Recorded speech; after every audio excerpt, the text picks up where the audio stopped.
Hello साथीहरू, यहाँहरूलाई स्वागत छ आजको भिडियोमा नायब सुब्बा नमुना प्रश्न 2082 का लागि केही सम्भावित प्रश्नहरू लिएर आएका छौं।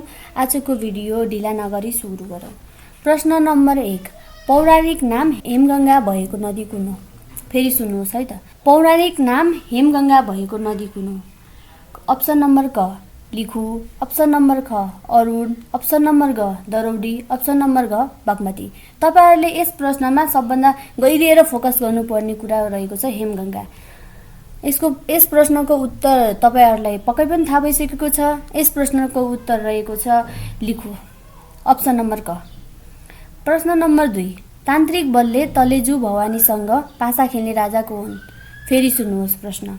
तान्त्रिक बलले तलेजु भवानीसँग पासा खेल्ने राजा को हुन्?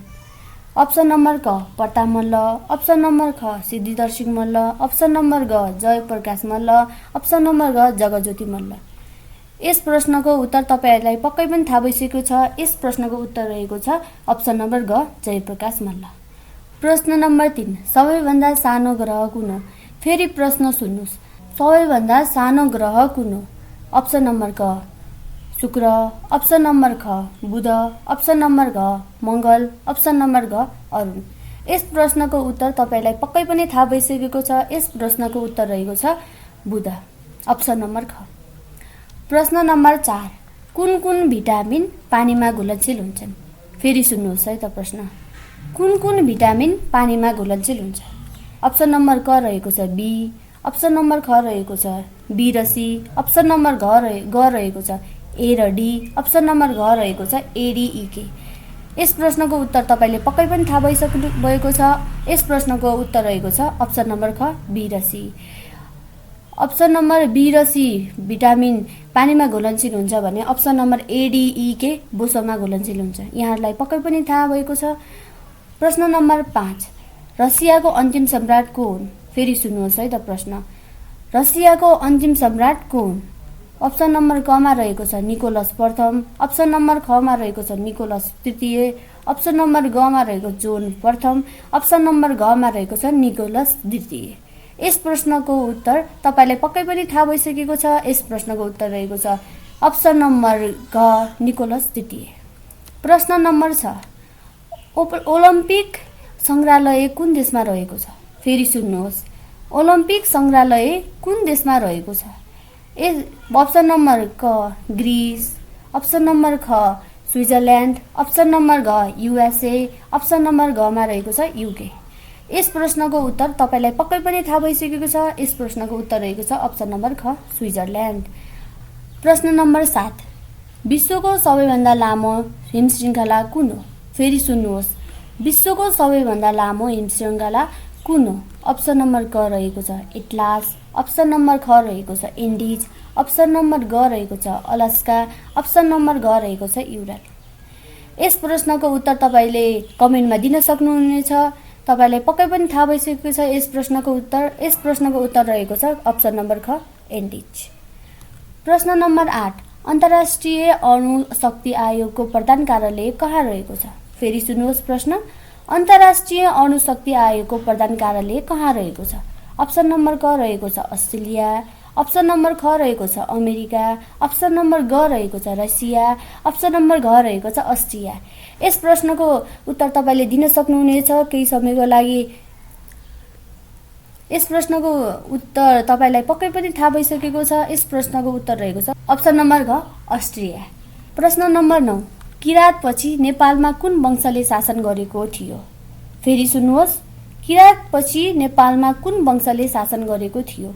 अप्सन नम्बर क रहेको छ सोमवंश, अप्सन नम्बर ख रहेको छ शाह वंश, अप्सन नम्बर ग रहेको छ लिच्छवी वंश, अप्सन नम्बर घ रहेको छ सेन वंश। यस प्रश्नमा म्याक्सिमम स्टुडेन्टहरू अलि डाउट हुने गरेका छन्। इन्टरनेटमा तपाईहरुले हान्नुहुन्छ भनेपछि किराँतपछि लिच्छवी वंश भनिएको छ, तर हामीलाई थाहा छ कि किराँतपछि सोमवंश हो भनेर। यस प्रश्नको उत्तर रहेको छ अप्सन नम्बर क सोमवंश। प्रश्न नम्बर 10, चुरोट प्रतिबन्ध गर्ने देश कुन हो? फेरि प्रश्न गहिरेर हेर्नु होला। यहाँ अप्सनमा सार्क देश मात्र दिएको छ। चुरोट प्रतिबन्ध गर्ने पहिलो सार्क देश कुन हो भन्न खोजिएको छ। अप्सन नम्बर क रहेको छ भुटान, अप्सन नम्बर ख रहेको छ नेपाल, अप्सन नम्बर ग रहेको छ बङ्गलादेश, अप्सन नम्बर घ रहेको छ भारत। यस प्रश्नको उत्तर तपाईलाई पक्कै पनि थाहा भइसकेको छ। यस प्रश्नको उत्तर रहेको छ भुटान, अप्सन नम्बर क। प्रश्न नम्बर 11, नेपालमा मात्र पाइने माछाको नाम के हो? फेरि सुन्नुहोस् है त। नेपालमा मात्र पाइने माछाको नाम के हो? यस प्रश्नमा प्राय स्टुडेन्टहरू झुक्किन सक्नुहुनेछ, कसैले असला भन्न सक्नुहुन्छ, कसैले असला पनि सम्झिनुहुन्छ। यसलाई चाहिँ अप्सन नम्बर क रहेको छ असला, अप्सन नम्बर ख रहेको छ सहर, अप्सन नम्बर ग रहेको छ डल्फिन, अप्सन नम्बर घ रहेको छ क्याटफिस। यस प्रश्नको उत्तर तपाईलाई पक्कै पनि थाहा भइसकेको छ। यस प्रश्नको उत्तर रहेको छ अप्सन नम्बर ख सहर। प्रश्न नम्बर 12, नेपालसँग दौत्य सम्बन्ध कायम गरेको अन्तिम देश कुन हो?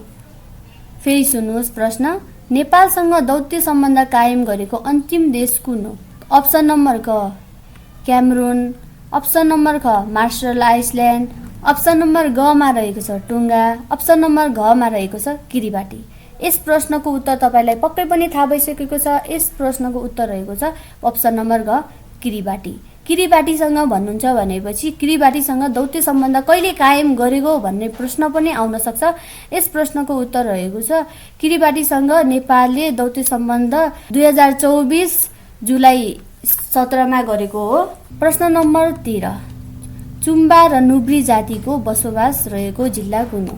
फेरि सुन्नुहोस् प्रश्न, चुम्बा र नुब्री जातिको बसोबास रहेको जिल्ला कुन हो? अप्सन नम्बर क रहेको छ पोखरा, अप्सन नम्बर ख रहेको छ गोर्खा, अप्सन नम्बर ग रहेको छ इलाम, अप्सन नम्बर घ रहेको छ बैतडी। यस प्रश्नको उत्तर तपाईलाई पक्कै पनि थाहा भइसकेको छ। यस प्रश्नको उत्तर रहेको छ अप्सन नम्बर ख गोर्खा। प्रश्न नम्बर 14, नेपालको नवनिर्मित धरहराका डिजाइनर को हुन्? प्रश्न फेरि सुन्नुहोस्, नेपालको नवनिर्मित धरहराका डिजाइनर को हुन्? अप्सन नम्बर क रहेको छ गङ्गाधर श्रेष्ठ, अप्सन नम्बर ख रहेको छ रत्न तुलाधार, अप्सन नम्बर ग रहेको छ विष्णुपन्थी, अप्सन नम्बर घ रहेको छ बालेन शाह। यस प्रश्नको उत्तर तपाईलाई पक्कै पनि थाहा भइसकेको छ। यस प्रश्नको उत्तर रहेको छ अप्सन नम्बर ग विष्णुपन्थी। यस प्रश्नमा धरहरा सर्वसाधारणका लागि कहिले खोलिएको भन्ने प्रश्न पनि सोधिन सक्छ। यस प्रश्न धरहरा सर्वसाधारणका लागि 2081 असोज 3 गते संविधानका दिन प्रधानमन्त्री केपी ओलीले प्रश्न नम्बर 15, आर्थिक वर्ष 2100-2101 सम्म नेपालको आर्थिक वृद्धि दर कति प्रतिशत पुर्याउने लक्ष्य लिएको छ? प्रश्न फेरि सुन्नुहोस्, आर्थिक वर्ष 2100-2101 सम्म नेपालको आर्थिक वृद्धि दर कति प्रतिशत पुर्याउने लक्ष्य लिएको छ? अप्सन नम्बर क रहेको छ 10.8%, अप्सन नम्बर ख रहेको छ 10.5%, अप्सन नम्बर ग रहेको छ 11%, अप्सन नम्बर घ रहेको छ 11.5%। यस प्रश्नको उत्तर तपाईलाई पक्कै पनि थाहा भइसकेको छ। यस प्रश्नको उत्तर रहेको छ अप्सन नम्बर ख 10.5%। प्रश्न नम्बर 16, अन्तर्राष्ट्रिय बाघ दिवस कहिले मनाइन्छ? प्रश्न फेरि सुन्नुहोस्, अन्तर्राष्ट्रिय बाघ दिवस कहिले मनाइन्छ? अप्सन नम्बर क रहेको छ जुलाई 17, अप्सन नम्बर ख रहेको छ जुन 29, अप्सन नम्बर ग रहेको छ जुलाई 29, अप्सन नम्बर घ रहेको छ मार्च 7। यस प्रश्नको उत्तर तपाईलाई पक्कै पनि थाहा भइसकेको छ। यस प्रश्नको उत्तर रहेको छ अप्सन नम्बर ग जुलाई 29। यस प्रश्नमा अर्को प्रश्न पनि के सोध्न सक्छ भनेपछि नेपालमा बाघ गणना गर्दा नेपालमा बाघ संख्या कति रहेको छ भन्न सोध्न पनि सक्छ। नेपालमा बाघ संख्या चाहिँ 355 रहेको छ।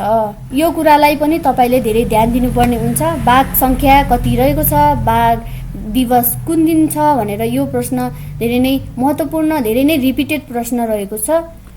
प्रश्न नम्बर 17, नेपालको पहिलो महिला न्यायाधीश शारदा श्रेष्ठको निधन कहिले भएको थियो? फेरि सुन्नुहोस् प्रश्न, नेपालको पहिलो महिला न्यायाधीश शारदा श्रेष्ठको निधन कहिले भएको थियो? अप्सन नम्बर क रहेको छ 2081 फागुन 7, अप्सन नम्बर ख रहेको छ 2081 फागुन 20, अप्सन नम्बर ग रहेको छ 2081 फागुन 16, अप्सन नम्बर घ रहेको छ 2081 फागुन 22। यस यस प्रश्नको उत्तर तपाईलाई पक्कै पनि थाहा भइसकेको छ। यस प्रश्नको उत्तर रहेको छ अप्सन नम्बर ग 2081 फागुन 16। प्रश्न नम्बर 18, एक बच्चा जन्मिएपछि मात्र विवाह गर्ने प्रचलन कुन जातिमा रहेको छ? फेरि प्रश्न सुन्नुहोस्, एक बच्चा जन्मेपछि मात्र विवाह गर्ने प्रचलन कुन जातिमा रहेको छ? अप्सन नम्बर क रहेको छ लोमी, अप्सन नम्बर ख रहेको छ किसान, अप्सन नम्बर ग रहेको छ जागड, अप्सन नम्बर घ रहेको छ चेपाङ। यस प्रश्नको उत्तर तपाईलाई पक्कै पनि थाहा भइसकेको छ। यस प्रश्नको उत्तर रहेको छ अप्सन नम्बर क लोमी। प्रश्न नम्बर 19, मन कृतिका लेखक कोन? फेरि सुन्नुहोस् प्रश्न, मन कृतिका लेखक कोन? अप्सन नम्बर क रहेको छ बलराम जोशी, अप्सन नम्बर ख रहेको छ सत्यमोहन जोशी, अप्सन नम्बर ग रहेको छ तारानाथ शर्मा, अप्सन नम्बर घ रहेको छ लीलाध्वज थापा। यस प्रश्नको उत्तर तपाईलाई पक्कै पनि थाहा भइसकेको छ। यस प्रश्नको उत्तर रहेको छ अप्सन नम्बर घ लीलाध्वज थापा। प्रश्न नम्बर 20, लोकसेवा आयोगको पहिलो सम्मेलन कहाँ भएको थियो? प्रश्न फेरि सुन्नुहोस्, लोकसेवा आयोगको पहिलो सम्मेलन कहाँ भएको थियो? अप्सन नम्बर क रहेको छ रूपेन्देही, अप्सन नम्बर ख रहेको छ काभ्रे, अप्सन नम्बर ग रहेको छ धनगढी, अप्सन नम्बर घ रहेको छ सुर्खेत। यस प्रश्नको उत्तर तपाईलाई पक्कै पनि थाहा भइसकेको छ। यस प्रश्नको उत्तर रहेको छ अप्सन नम्बर ख काभ्रे। अप्सन नम्बर ख काभ्रे पहिलो लोकसेवा आयोगको पहिलो सम्मेलन अप्सन नम्बर ख काभ्रे हो भने दोस्रो लोकसेवा आयोगको सम्मेलन रूपन्देही हो भने तेस्रो लोकसेवा आयोग सम्मेलन धनगढी हो भने चौथो लोकसेवा आयोग सम्मेलन सुर्खेत हो भने अब पाँचौं लोकसेवा आयोग सम्मेलन मध्य प्रदेश हुन गइरहेको छ। Thank you so much. तपाईले सब्स्क्राइब गर्नु भएको छैन भने सब्स्क्राइब गरिदिनु होला।